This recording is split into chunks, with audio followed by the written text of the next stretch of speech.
स्थानम आगम के तीसरे स्थान में बताया गया है। तिविधे मिच्छत्ते पन्नत्ते तंजहा अक्रिया अविनये अन्नानि। तीन प्रकार का मिथ्यात्व प्रज्ञप्त है। अक्रिया, अविनय, अज्ञान।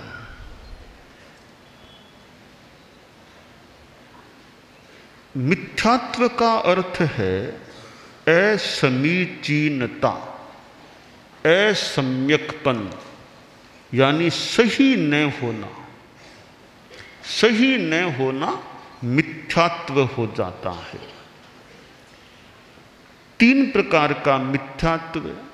पहला है अक्रिया, कार्य प्रवृत्ति जो आदमी करे वो सही ढंग से न करे तो वह भी अक्रिया रूप में मिथ्यात्व हो जाता है। अब कार्य सही ढंग से कैसे नहीं होता है? देखिए, एक आदमी बोलता है पर सही नहीं बोलता। पहली बात, झूठी झूठी बातें डाल देता है, झूठ बात कहता है और बड़ा आवेश और गुस्से में बोलता है, कटु बोल देता है, मुंह से गालियों की बौछार कर देता है, बड़ों के साथ अशिष्ट व्यवहार से बात करता है।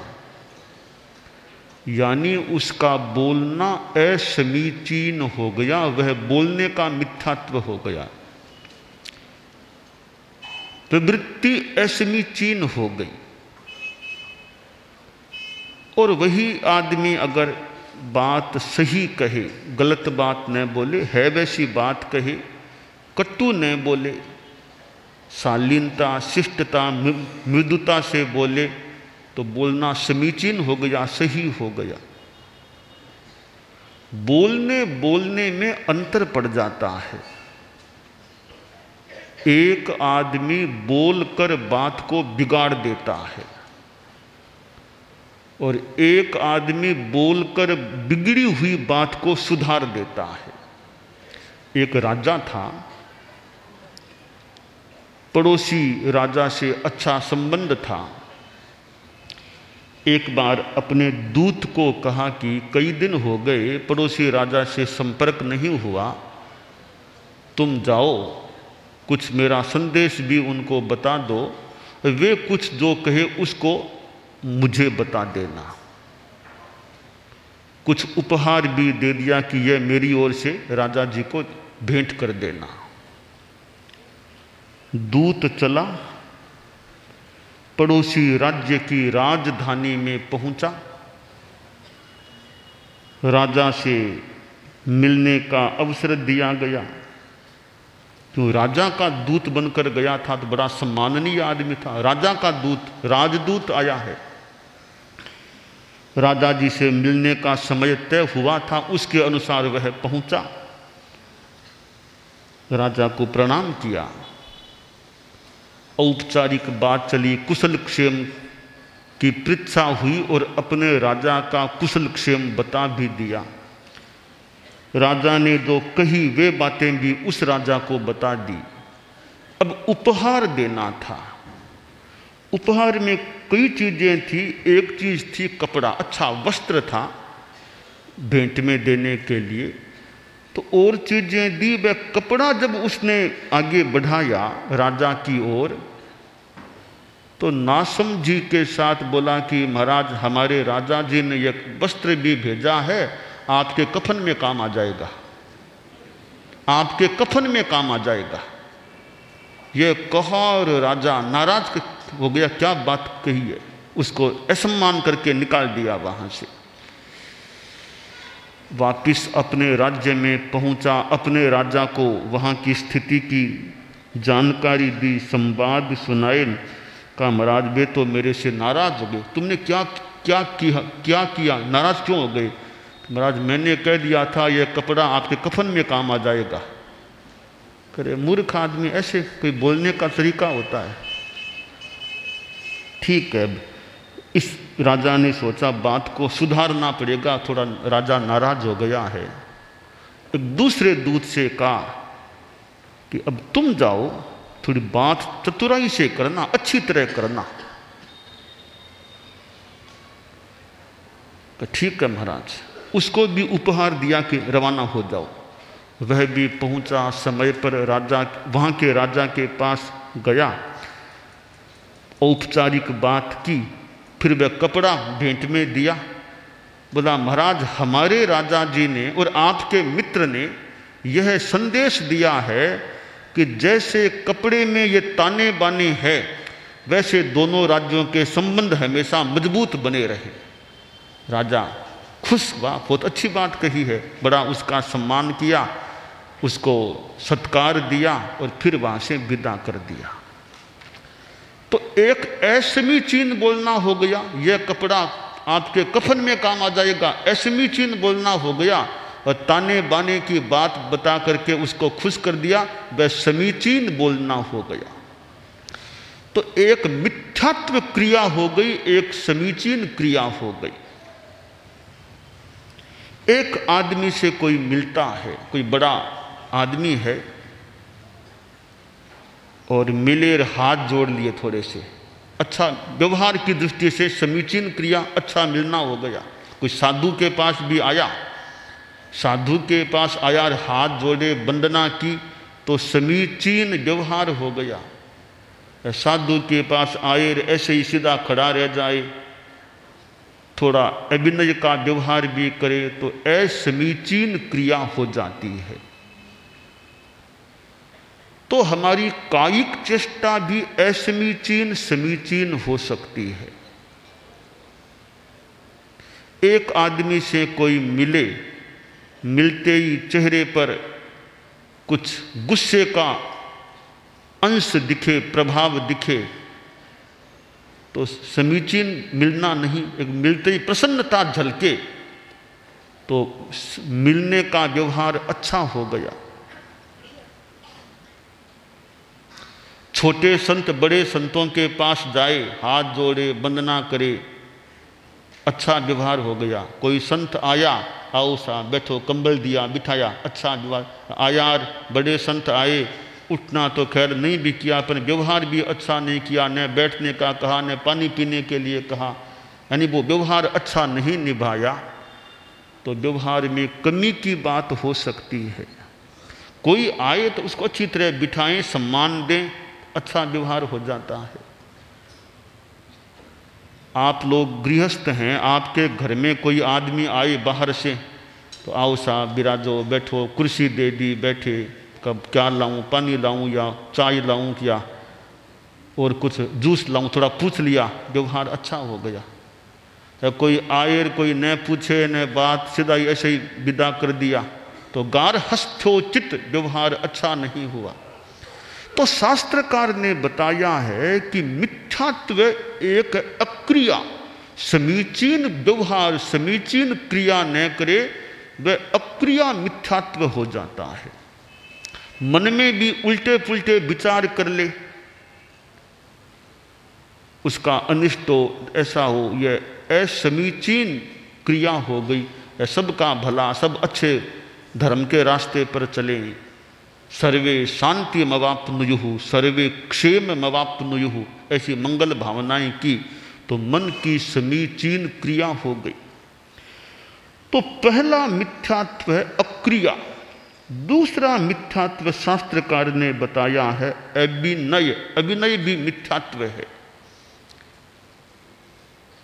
छोड़ देना।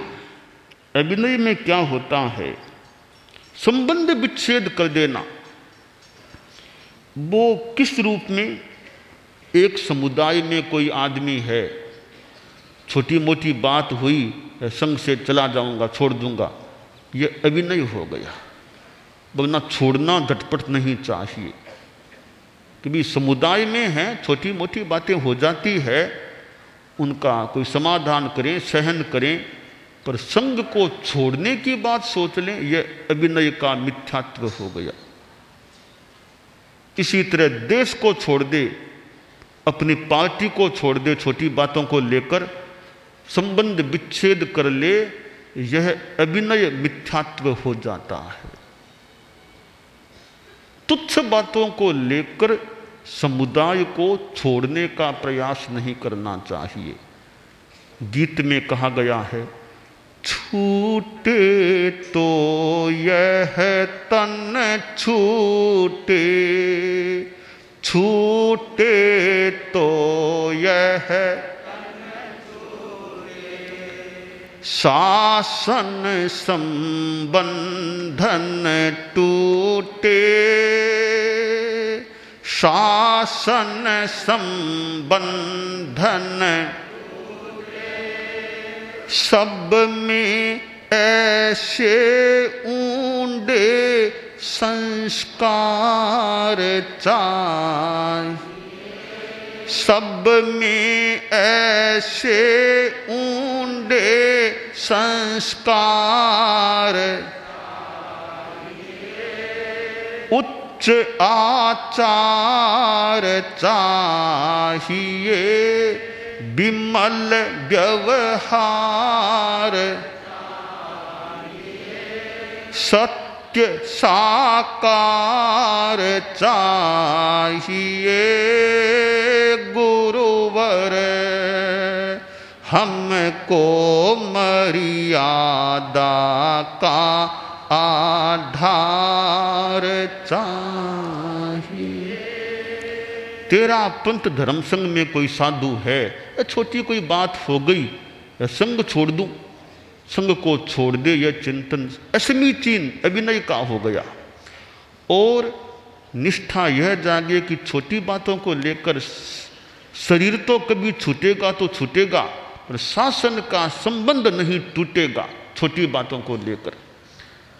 तो ऐसे ऊंडे संस्कार हों कि शासन को नहीं छोड़ना, सत्य साकार, विमल व्यवहार, उच्च आचार हो, तो हे गुरुवर हमें मर्यादा का आधार चाहिए।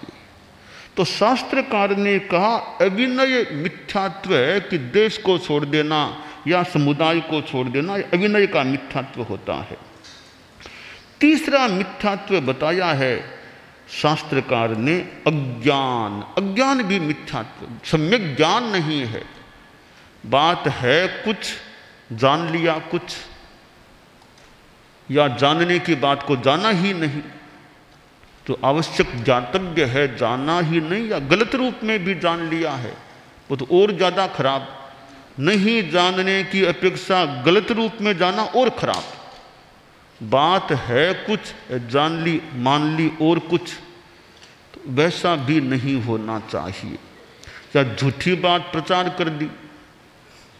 लाडनू की बात है, कोई पुरानी, बहुत पुरानी बात है। और गुरुदेव तुलसी एक बार लाडनू में विराजमान थे।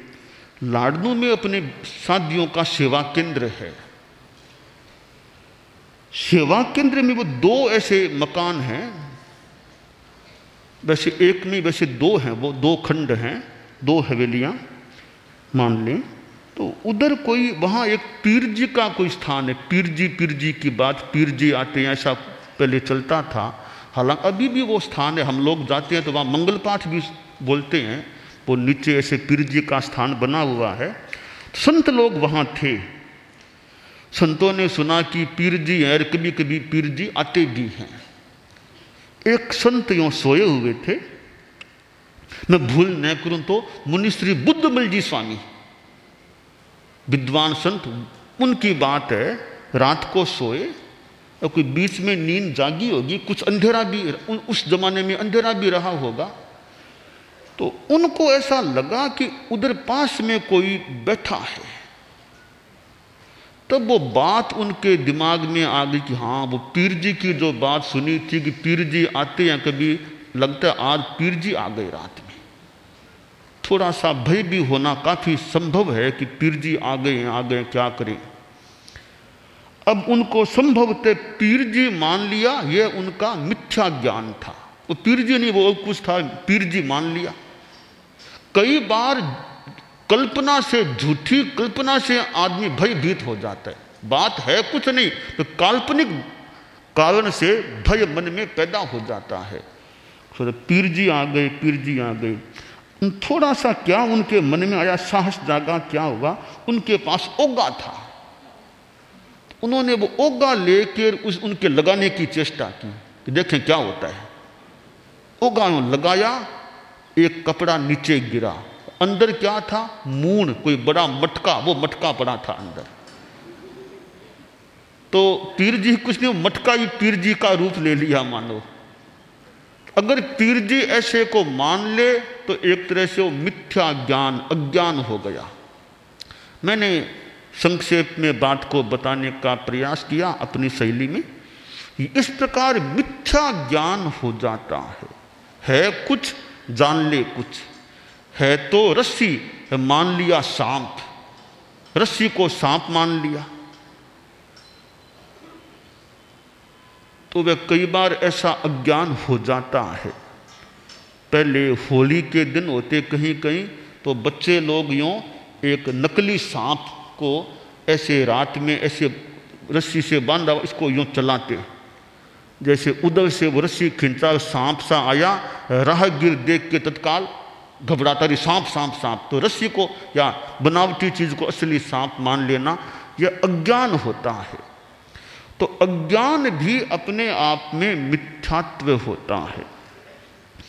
तो यह 3 प्रकार का मिथ्यात्व सूत्रकार ने ठाणंग में बताया है कि अक्रिया, क्रिया समीचीन न करे, ठीक तरह चले नहीं, ठीक तरह भोजन न करे। भोजन करना है, उस समय तो शांति रहे, अब भोजन में हूँ आयो तू चाल, फटाफट फटाफट खा लेता है। यह सामान्यतया समीचीन क्रिया नहीं। भोजन में जल्दबाजी नहीं करनी चाहिए, भोजन में शांति रहनी चाहिए। भोजन में जल्दबाजी नहीं, शौच क्रिया में अनावश्यक जल्दबाजी नहीं करनी चाहिए। शौच क्रिया ठीक आराम से होनी चाहिए। तो जो प्रवृत्ति समीचीन तरीके से की जाए वो सम्यक क्रिया होती है, असमीचीन तरीके से की जाए वो अक्रिया, असम्यक प्रवृत्ति हो जाती है, उसे मिथ्यात्व कहा गया। अक्रिया को भी मिथ्यात्व कहा गया है। और अभिनय, इतना साहस की समुदाय को छोड़ दूं, देश को छोड़ दूं, गांव को छोड़ दूं, छोटी बात को लेकर के, यह अभिनय होता है। संघ का, शासन का अभिनय है, राष्ट्र का अभिनय है, गांव का अभिनय है। तो यह सहन करने की वृत्ति होनी चाहिए, झटपट छोड़ने की वृत्ति नहीं पनपनी चाहिए, नहीं होनी चाहिए। और अज्ञान से आदमी बचे कि ज्ञान सम्यक करूं, गलत ज्ञान मेरे में न हो जाए। तो आदमी सही ज्ञान को बढ़ाने का प्रयास करे। सही ज्ञान स्वाध्याय से भी मिल सकता है और बड़ों से सुनकर के भी जानकारियां मिल सकती हैं। परम पूज्य गुरुदेव तुलसी कभी कभी अपने कुछ संस्मरण भी फरमाते, सुनाते, बातें पुरानी बात फरमाते। परम पूज्य आचार्य महाप्रज्ञ जी जो पुराने ग्रंथों को पढ़ाते, संस्कृत के ग्रंथ, ऐसे पुराने ग्रंथ पढ़ाते थे, तो बड़ों से ज्ञान मिल सकता है, ज्ञानियों से ज्ञान मिल सकता है। बहुश्रुत हो उससे ज्ञान मिल सकता है। और यह प्रवचन भी तो एक ज्ञान का ही साधन है। प्रवचन व्याख्यान सुने ज्ञानी साधु साधियों का, चारित्रात्माओं का, तो प्रवचन श्रवण से भी आदमी को अनेक जानकारियां प्राप्त हो सकती हैं। और प्रवचन श्रवण तो एक तरफ जानकारियां, साथ में सामायिक भी आदमी कर ले तो प्रवचन श्रवण भी हो गया, सामायिक का लाभ भी हो गया, दोनों लाभ हो गए। तो प्रवचन में तो चतुर्मास में, सावन भादवे के महीने में तो विशेष रूप से यह संवत्सरी तक का जो कालमान है चतुर्मास का, सामायिक व्याख्यान में जितनी अनुकूलता हो, सामायिक का साथ में अभ्यास हो जाए तो द्विधा 2 प्रकार का लाभ प्राप्त हो सकता है। और अच्छा ज्ञानी कोई व्याख्यानी हो तो उससे जानकारियां भी मिल सकती हैं, और व्याख्यान कैसे देना, बोलना कैसे, उसकी कला भी प्राप्त हो सकती है। कोई गुरुदेव तुलसी का व्याख्यान सुने, ध्यान से सुने, तो कैसे गाना, कैसे फरमाना, कैसे कई बातों की गृहीति हो सकती है। आचार्य महाप्रज्ञ जी को किसी ने सुना हो, कैसे बात को प्रस्तुत करना, कैसे स्पष्ट बोलना, आवाज कैसे स्पष्ट रहे, ऐसी अनेक बातें अच्छे वक्ता से, व्याख्यानी चारित्रात्मा से ज्ञात हो सकती है। और एक चारित्रात्मा की सन्निधि में बैठने का मौका मिले, वह भी अच्छी बात है। एक चारित्रात्मा के आसपास बैठे उपासना का भी लाभ हो गया, तो ज्ञान का लाभ, उपासना का लाभ, साथ में सामायिक का लाभ, तो अनेक लाभ प्रवचन श्रवण के साथ हो सकते हैं।